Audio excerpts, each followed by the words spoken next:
ese Barça, que él va a seguir aquí para el Al Barça. minuto 11, el Pipita, gol. Perforó la fosa.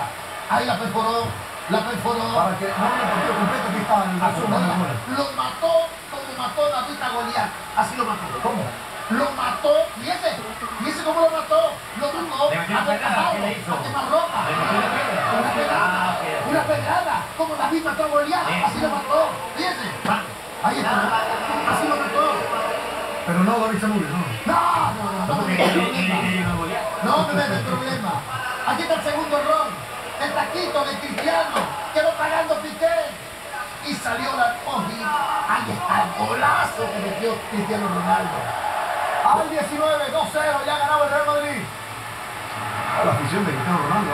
Sí. Seguro. Buen remate, cañonazo. Nada que hacer tampoco para Valdés.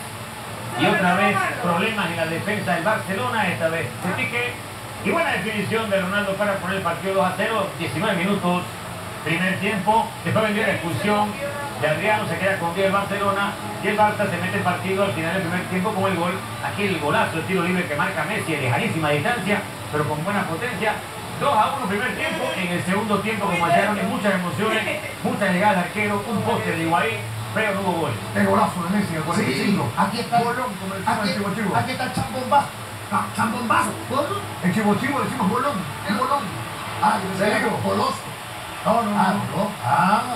Ya. Estoy aprendiendo. Venga, hasta ahí, 2-1 y esos son los goles del partido. Vamos ahora, rezando en directo para ver lo que va a ser ya la